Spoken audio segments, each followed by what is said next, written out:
Haji itu adalah panggilan Allah, dan kita harus mendatangi panggilan dan seruan Allah itu seraya mengatakan labbaik Allahumma labbaik, labbaik la syarika laka labbaik, innal hamda wan ni'mata laka wal mulk la syarika lak. Coba perhatikan ucapan talbiyah, slogan yang dibawa, yang diucapkan oleh seluruh jamaah haji dari penjuru dunia ini. Labbaik Allahumma labbaik, ya Allah, aku datang memenuhi panggilan. Panggilanmu aku datang. Aku tinggalkan negeriku, aku tinggalkan pekerjaan, aku tinggalkan keluargaku, aku tinggalkan kesibukan-kesibukan duniawiku hanya untuk memenuhi panggilanmu ya Allah. Labbaik la syarika laka labbaik. Kenapa? Karena tidak ada sekutu bagimu. La syarika lak labbaik. Tidak ada sekutu bagimu ya Allah. Dalam ibadah kita tidak boleh menyekutukan Allah. Menyekutukan Allah bukan hanya kita menyembah materi, benda apapun selain Allah, tetapi juga menghilangkan semua unsur-unsur yang dapat mengurangi keikhlasan kita dalam beribadah kepada. Tidak boleh kita riak, kita tidak boleh pamer diri, kita tidak boleh pamer kita sedang melaksanakan ibadah haji. Semua harus kita lakukan hanya semata-mata untuk meraih keridhaan Allah Subhanahu wa taala. Lalu kemudian syiar itu dilanjutkan, innal hamda wan ni'mata laka wal mulk. Kita menunjukkan kerendahan hati kita, kerendahan diri kita di hadapan Allah, seraya mengikrarkan, menyatakan bahwa semua pujian, semua nikmat yang kita rasakan dari awal kita lahir ke dunia ini sampai kita mati, bahkan semua kekuasaan yang ada dalam genggaman kita, semuanya itu adalah berasal dari Allah dan milik Allah Subhanahu wa taala. Tidak ada yang pantas untuk kita sombongkan di hadapan Allah Subhanahu wa taala. Maka inilah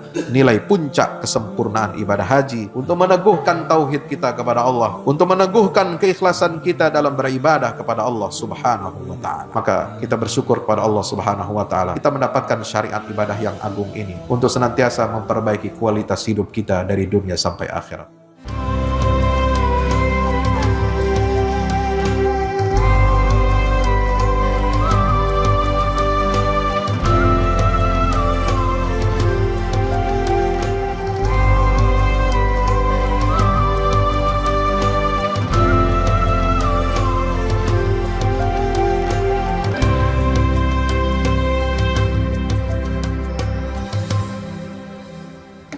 Assalamualaikum warahmatullahi wabarakatuh. Alhamdulillah. Alhamdulillahilladzi ja'ala al-baita mathabatan lin-nasi wa amna. Faqala 'azza min qa'il wattakhidhu min maqami Ibrahim musalla. Alhamdulillahilladzi ja'ala al-ka'bata al-baita al-harama qiyaman lin-nas wash-shahra al-harama wal-hadya wal-qala'id. Dzalika lita'lamu anna Allah ya'lamu ma fis samawati wa ma fil ardh wa anna Allah bikulli syai'in 'alim. Allahumma salli wa sallim wa barik ala habibina wa syafi'ina wa qurrati a'yunina nabiyyina Muhammadin wa ala alihi wa ashabihi wa man tabi'ahum bi ihsanin ila yaumiddin, amma ba'du. Ibadallah, usi nafsi wa iyyakum bi taqwallah. Ittaqullaha haqqa tuqatihi wa la tamutunna illa wa antum muslimun. Hadirin jamaah Jumat, insyaallah mudah-mudahan kita semua senantiasa diberkahi dan dirahmati oleh Allah Ta'ala. Alhamdulillah, segala puja dan puji bagi Allah yang telah menjadikan Ka'bah sebagai rumah suci untuk menjadi kiblat bagi seluruh umat Islam dalam beribadah, dalam menghadapkan dirinya kepada Allah Subhanahu wa taala, menjadi titik tolak tempat kita untuk menuju Allah Subhanahu wa taala, beribadah, bermuajahah dengan Sang Khalik Maha Pencipta. Alhamdulillah, segala puja dan puji bagi Allah yang telah menjadikan Ka'bah dan Makkah ini sebagai tempat peraduan, harapan bagi seluruh umat manusia untuk mencari keamanan. Salawat dan salam tak lupa kita sampaikan kepada junjungan kita baginda Rasulullah Muhammad sallallahu alaihi wasallam yang melanjutkan perjuangan Nabiullah Ibrahim alaihi salam. Sebagaimana disabdakan dalam hadis yang diriwayatkan oleh Abdullah bin Abbas radhiyallahu anhu bahwa Nabi sallallahu alaihi wasallam Abbad ibn Tamim bin Abbad di mana Rasulullah sallallahu alaihi wasallam bersabda, "Inna Ibrahim harrama Makkah wa da'a laha." Sesungguhnya Nabi Ibrahim itulah yang menetapkan batas-batas tanah haram, tanah suci Makkah untuk Makkah. Wa da'a laha, dan dialah yang menyeru umat manusia untuk menghormati dan mensucikan tanah Makkah itu. Wa inni haramtul Madinata kama harrama Ibrahimu Makkah. Dan sungguh aku yang telah menetapkan batas-batas kesucian tanah Madinah sebagaimana Ibrahim telah menetapkan batas-batas kesucian itu atas tanah Makkah. Salawat dan salam untuk baginda Rasulullah Muhammad sallallahu alaihi wasallam serta seluruh keluarga dan para sahabatnya yang melanjutkan risalah perjuangan dakwah tauhid yang disampaikan oleh Nabi Ibrahim ribu-ribu tahun yang lalu, sehingga kita umat Rasulullah di akhir zaman ini dapat merasakan manfaatnya, merasakan nikmatnya hidup di dalam sistem ketauhidan penghambaan kita hanya kepada Allah Subhanahu wa taala. Masyarul muslimin dirahmati Allah. Bulan Zulqa'dah, Zulhijjah bagi kita umat Islam adalah bulan yang istimewa, di mana kita diperintahkan oleh Allah Subhanahu wa taala untuk mempersiapkan diri kita untuk melaksanakan rukun Islam yang terbesar, yaitu ibadah haji ke Baitillahil Haram. Di dalam Al-Qur'an begitu banyak ayat-ayat yang menggambarkan secara detail tentang prosesi ibadah haji ini. Bahkan kalau dikaitkan dengan bagaimana awal syariat ibadah haji itu dilisankan, digaungkan, dan diumumkan kepada seluruh umat manusia dengan lisannya Nabi Allah Ibrahim alaihi salam, maka berarti ayat-ayat tentang ibadah haji di dalam Al-Quran itu jumlahnya bisa mencapai ratusan. Ayat-ayat yang berbicara tentang kisah Nabi Ibrahim saja kurang lebih ada 209 ayat. Ditambah dengan ayat-ayat mengenai ibadah haji, kurang lebih ada 28 ayat, maka bisa kita gabungkan menjadi kurang lebih 236 atau 39 ayat. Masyarul muslimin dirahmati Allah. Apa kesimpulan inti dari pelajaran yang bisa kita petik, bisa kita ambil dari ayat-ayat yang berbicara tentang ibadah haji ini? Saya ingin meringkasnya menjadi 10 atau 9 poin saja, karena waktu kita sangat singkat. Yang pertama, hadirin dimuliakan Allah Subhanahu wa taala, haji, ayat-ayat tentang ibadah haji ini menggambarkan kepada kita pentingnya kita umat Islam ini untuk meneguhkan tauhid dan keikhlasan dalam beribadah kita kepada Allah Subhanahu wa taala. Ini penting.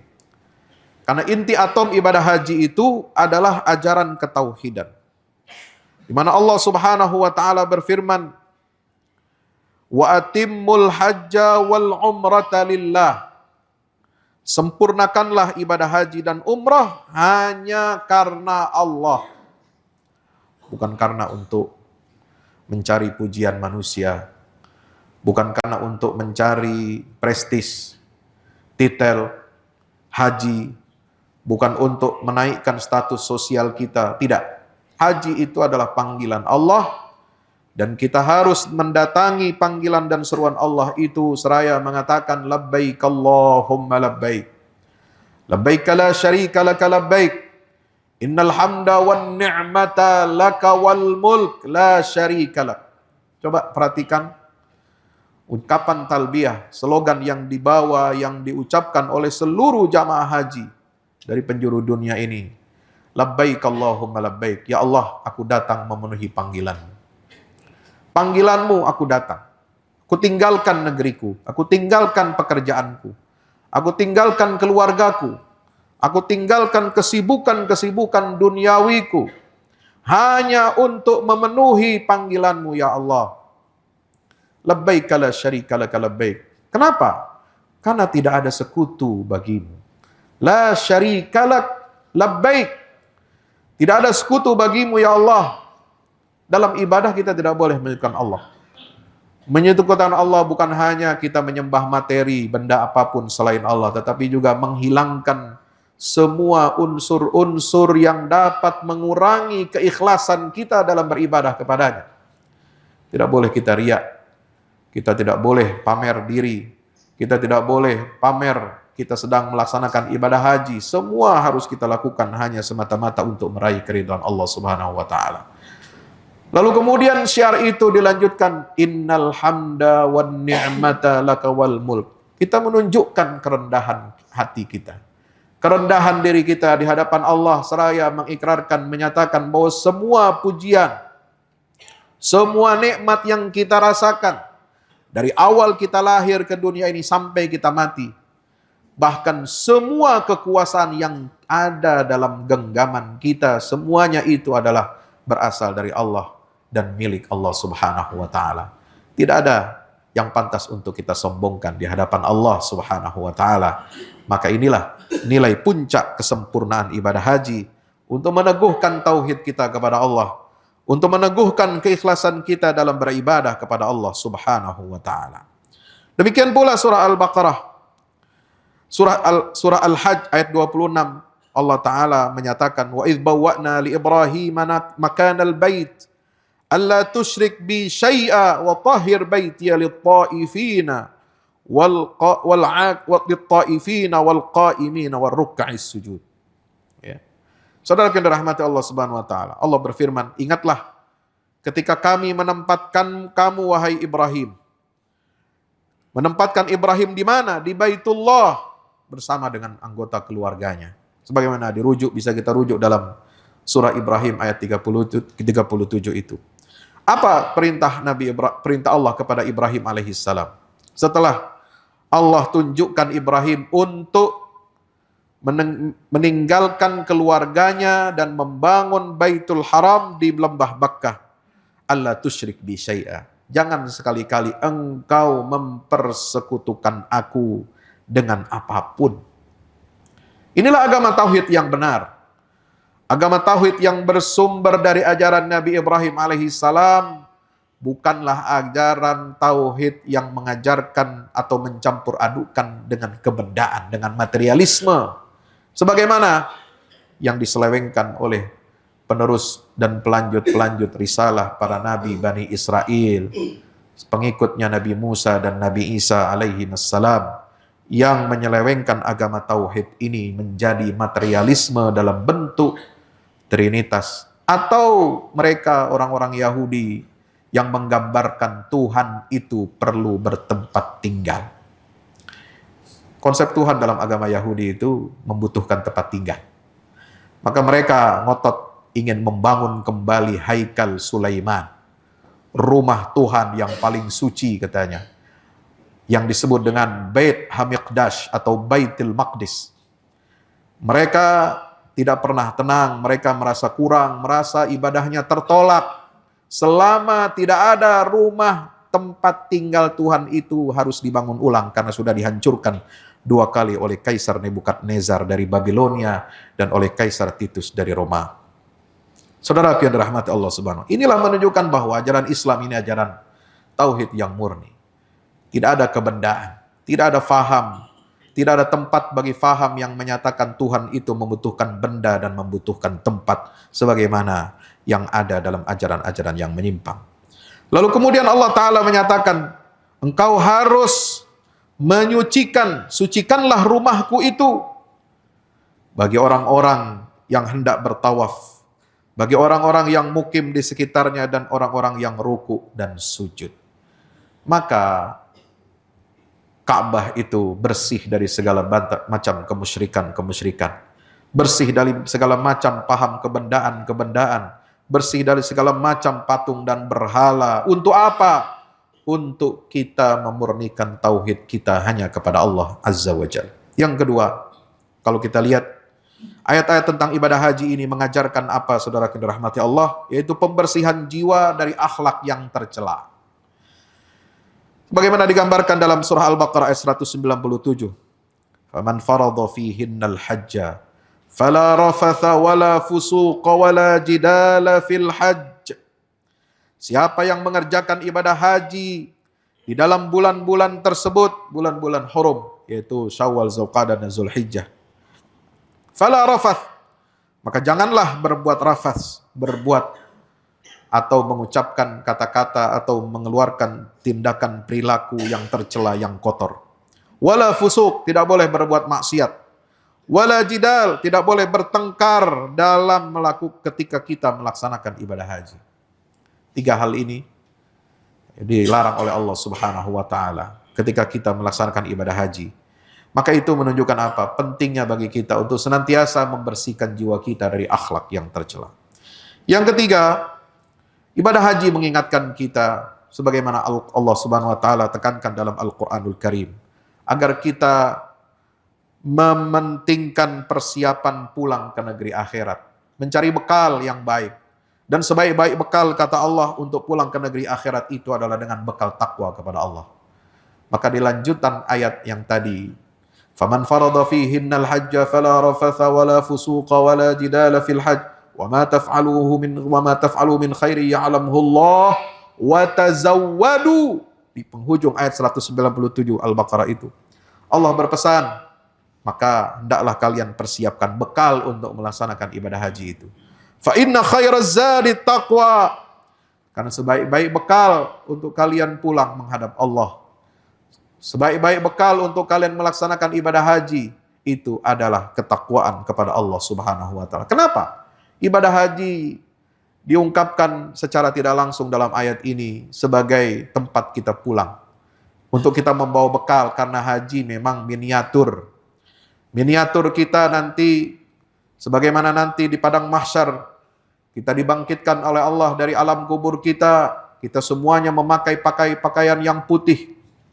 Semuanya kita tidak memakai baju-baju kebesaran dunia kita, tidak menggunakan pangkat dan jabatan kita. Semuanya kita terlahir sebagai hamba Allah saja.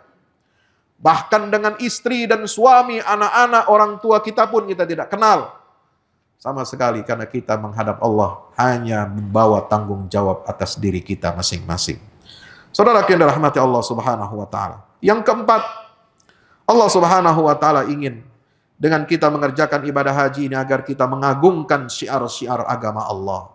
Demikianlah perintah Allah dalam surah Al-Hajj ayat 32, "Wa may yu'azzim sya'airallah fa innaha min taqwal qulub." Siapa orang atau siapapun, siapa saja yang mengagungkan syiar-syiar Allah, maka sesungguhnya itu termasuk dalam ketakwaan hati. Syiar Allah ada, nyata, tampak jelas ketika kaum muslimin itu melaksanakan ibadah haji ke Baitullahil Haram. Syiar agama Allah ada di Makkah dengan Masjidil Haram, dengan Ka'bahnya. Syiar Allah ada di Mina dengan 3 jamarat, melempar jumrah, ula, wusta, dan aqabah, sebagai tekad kita untuk memusuhi setan sebagai musuh abadi kita. Kita harus pergi juga ke Muzdalifah. Untuk apa? Memungut batu untuk perbekalan kita, persiapan kita untuk melawan setan. Subhanallah, itulah syiar Allah. Maka bagian dari syiar Allah ini tidak boleh kita tinggalkan sama sekali. Kita sebagai muslim harus senantiasa menghambakan diri kita kepada Allah Azza wa Jalla, sebagaimana yang disimbolkan dengan Ka'bah Baitullah itu. Kemudian setan pasti datang mengganggu kita. Iblis datang mengganggu siapapun kita, anak kita, istri kita, suami, orang tua, dan sebagainya, untuk mengalihkan perhatian kita dari jalan Allah Subhanahu wa taala.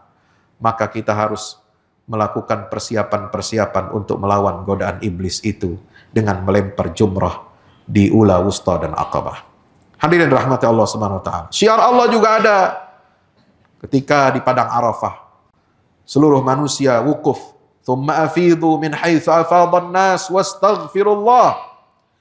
Berbondong-bondonglah kamu, mengalirlah kamu dari Mina menuju Arafah.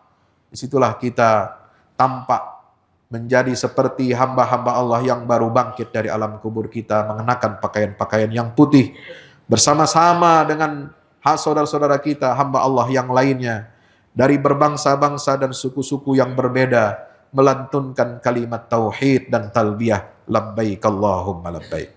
Saudara yang rahmati Allah subhanahu. Yang kelima, ayat-ayat tentang ibadah haji mengajarkan kita untuk apa? Untuk menyeimbangkan antara kepentingan dunia dan akhirat kita.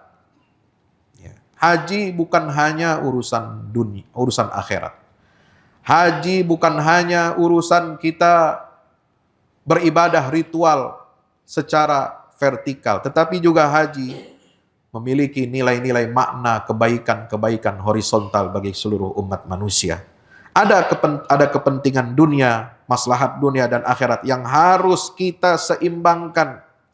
Makanya hadirin dirahmati Allah Subhanahu wa taala, di dalam ibadah haji itu sebagaimana digambarkan dalam ayat surat Al-Baqarah 198. Ya, kita tidak dilarang oleh Allah untuk berbisnis dan berdagang ketika beribadah haji.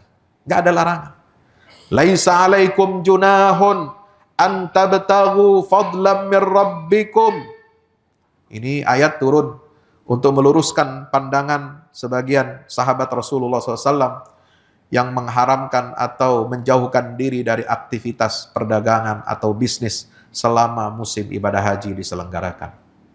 Kita boleh melakukan sewa menyewa, jual beli, kemudian bisnis berdagang, ya, ketika musim ibadah haji itu. Bahkan kalau kita membaca karya tafsir Al-Azhar Buya Hamka, beliau menulis bahwa sejak dahulu pertemuan ibadah haji setiap tahun dari zaman Daulah Khulafaur Rasyidin, Bani Umayyah, Abbasiyah, Mamluk, Saljuk, kemudian Ottoman Turki, sampai di awal abad modern ini, pertemuan umat Islam di seluruh dunia itu bukan hanya mempertemukan mereka dalam ibadah haji dan ritual, tetapi juga tukar-menukar perdagangan antar negara, antar bangsa, dan antar suku.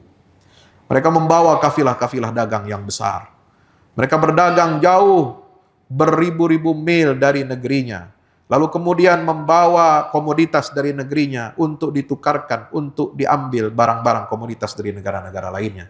Itulah bentuk sebagaimana yang disampaikan oleh Allah Ta'ala dalam Al-Quranul Karim, surah Al-Baqarah ayat 198. Artinya apa? Ketika kita beribadah, ibadah kepada Allah bukan hanya untuk kita menghambakan diri semata-mata kepada Allah, tapi juga kita memerlukan dunia.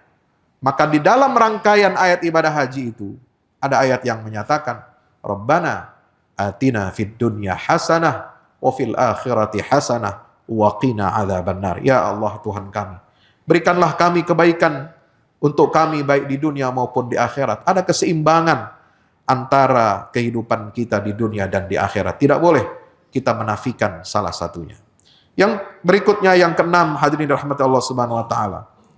Fungsi ibadah haji ini dalam Al-Qur'an dikatakan sebagai pengikat hati bagi setiap muslim untuk senantiasa mereka berzikir kepada Allah Subhanahu wa taala. Coba lihat.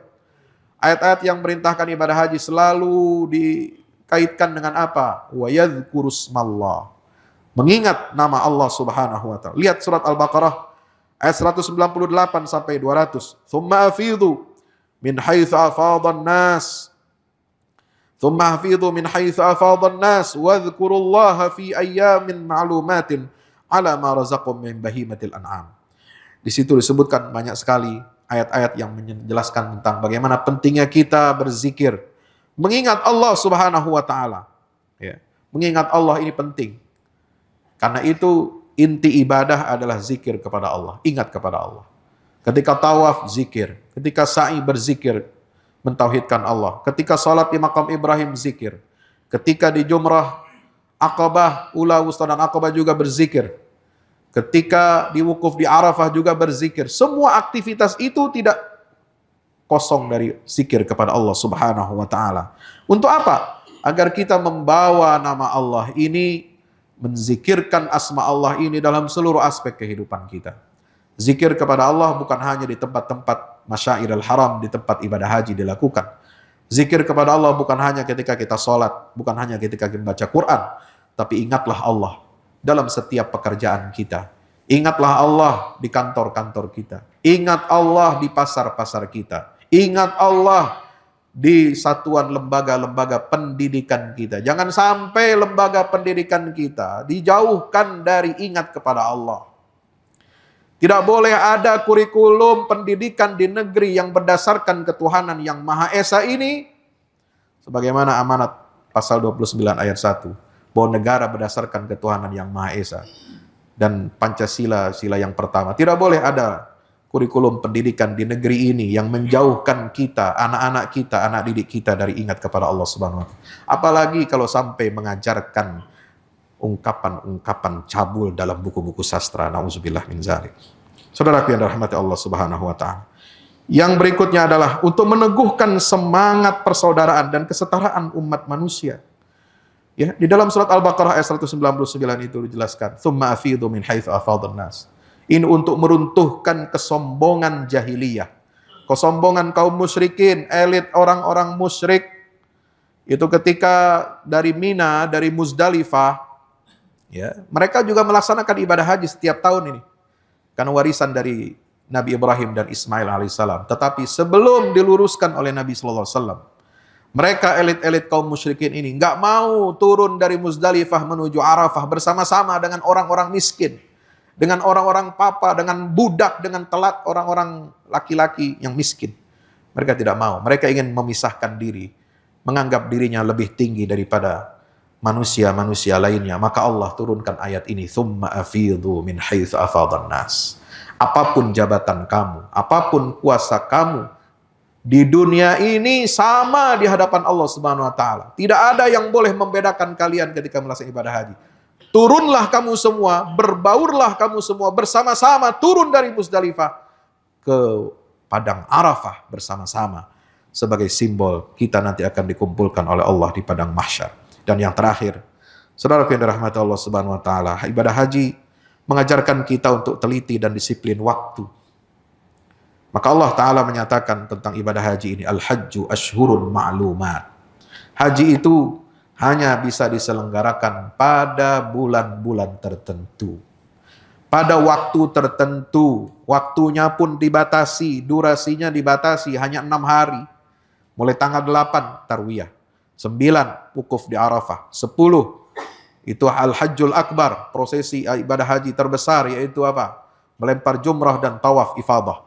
Kemudian 11, 12, 13, semua bermalam di Mina, mabit di Mina untuk melaksanakan jumrah ula, wusta, dan aqabah. Semuanya terukur, waktunya, tempatnya, bacaannya, seragamnya, Masya Allah, disiplin. Maka kita bersyukur kepada Allah Subhanahu wa Ta'ala. Kita mendapatkan syariat ibadah yang agung ini untuk senantiasa memperbaiki kualitas hidup kita dari dunia sampai akhirat. Barakallahu li wa lakum fil Qur'anil azim. Wa nafa'ani wa iyyakum bima fihi minal ayati wa dzikril hakim. Aqulu qawli hadza fastaghfirullaha wal ghafurur rahim. Alhamdulillahi wahdah sadaqa wa'dah wa nasara 'abdah wa a'azza jundahu wa hazama al-ahzaba wahdah. Asyhadu an la ilaha illallah wahdahu la syarika lah wa asyhadu anna Muhammadan 'abduhu wa rasuluhu la nabiyya ba'dah. Allahumma salli wa sallim wa barik alaihi wa ala alihi wa ashabihi wa man tabi'ahum bi ihsan ila yaumil qiyamah. Ibadallah, usi nafsi wa iyyakum bi taqwallah, ittaqullaha haqqa tuqatih wa la tamutunna illa wa antum muslimun. Ilamu anna Allah amarakum bi amrin bada'a fi bi nafsihi wa thanna bi malaikatihi al-musabbihati bi qudsih. Faqala ta'ala mukhbiran wa amira, inna Allah wa malaikatahu yusalluna 'alan nabi. Ya ayyuhalladzina amanu sallu alaihi wa sallimu taslima. Allahumma salli wa sallim wa barik ala nabiyyina Muhammad. Adada ma ahata bi ilmuk wa khatta bi qalamuk wa ahsahu kitabuk. Wardallahum an sadatina arba'atil khulafa'ir rasyidin. Abi Bakr wa Umar wa Uthman wa Ali. Wa an sa'iris sahabati wa tabi'in. Wa man tabi'ahum bi ihsanin ila yaumiddin. Wa alaina ma'hum bi rahmatika ya arhamar rahimin. Allahumma ighfir lil muslimin wal muslimat. Wal mu'minina wal mu'minat. Al ahya'i minhum wal amwat. Innaka sami'un qaribun mujibud da'awat. Allahumma ansuril Islam wa 'izzal muslimin wa 'ali bi fadlika kalimatil haqqi ila yaumiddin. Allahumma ansur man nasara ad-din wakhdhul man khadhala al-muslimin. Allahumma ansur ikhwanana al-mujahidin fi Filastin fi kulli makanin min biqa'il ardi ya rabbal alamin. Allahumma qad daqat bihim hilatuhum ya rabbal alamin. Allahumma anzilis sakinata 'alaihim وافتح عليهم فتحا مبينا برحمتك يا أرحم الراحمين. اللهم عليك باليهود المعتدين الغاصبين ومن والاهم. Allahumma farriq jam'ahum wa shattid shamlahum wa baddid jam'ahum waj'al tadbirahum fi tadmirihim birahmatika ya arhamar rahimin. Rabbana hab lana min azwajina wa dhurriyyatina qurrata a'yun waj'alna lil muttaqina imama. Rabbana atina fid dunya hasanah wa fil akhirati hasanatan wa qina adzaban nar wadkhilnal jannata ma'al abrar ya aziz ya ghaffar ya rabbal alamin. Wa sallallahu ala nabiyyina Muhammad wa ala alihi wa sahbihi wasallam walhamdulillahi rabbil alamin wa aqimis shalah.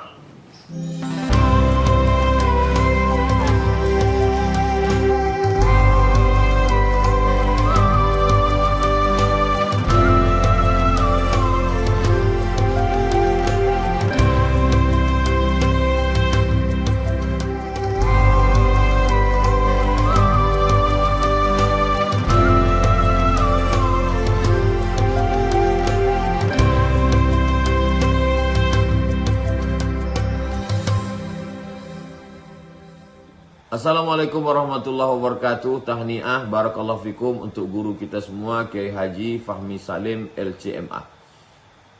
Masya Allah tabarakallah, launching 2 buku Al-Mukarram, buku Wahai Anakku dan Runtuhkan Zionis. Dan selamat tahniah juga untuk peresmian gedung Al-Fahmu Institute Pusat Dakwah Al-Quran pada 26 Sya'ban hari Kamis 1445 Hijrah bertepatan dengan 7 Maret 2024. Saya adik kelas Ustadz Fahmi Salim di Mesir merasa ikut bahagia, ikut senang. Sekali lagi tahniah, ajmal at-tahani, ungkapan selamat yang terindah untuk Kiai Haji Fahmi Salim LCMA. Barakallahu fikum. Wassalamualaikum warahmatullahi wabarakatuh.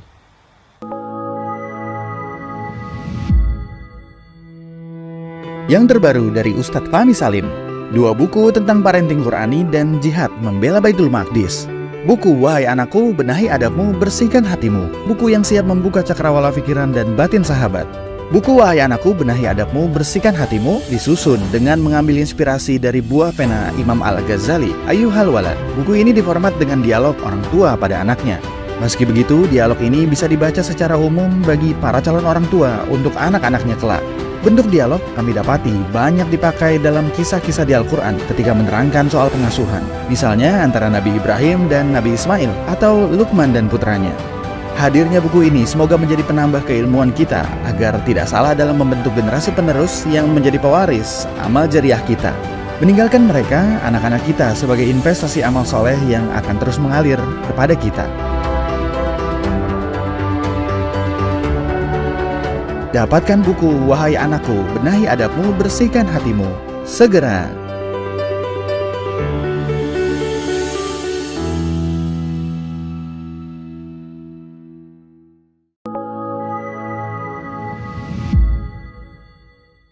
Yang terbaru dari Ustadz Fahmi Salim, buku Runtuhkan Zionis, Rebut Baitul Maqdis, buku yang siap membuka cakrawala pikiran dan batin sahabat. Sudah bisa dipesan sekarang juga. Hasil yang dicapai para mujahidin dalam pertempuran Badai Al-Aqsa 7 Oktober 2023 memiliki arti penting ataupun nilai strategis, bukan hanya dalam pembuktian bahwa kekuatan Israel bisa dikalahkan bahkan oleh pihak yang memiliki persenjataan jauh di bawahnya, melainkan juga dalam menyadarkan dunia Islam, terutama para pemimpinnya yang memilih menjadi penonton ketimbang membantu sesama saudaranya. Buku ini adalah salah satu bentuk dukungan dan ikhtiar dengan niat berjuang bersama-sama dengan mujahid Palestina. Tak sekedar memberikan informasi, membeberkan fakta atau data kepada halayak di Indonesia. Buku ini juga hadir untuk meluruskan tudingan bahkan fitnah terhadap para pejuang di sana. Betapapun kita berada jauh dari Al-Quds, melalui buku ini kita akan dapatkan bagaimana kita bisa memperoleh pahala yang sebanding dengan para pejuang di garda terdepan di negeri perlawanan Palestina. Dapatkan buku Runtuhkan Zionis, Rebut Baitul Maqdis segera.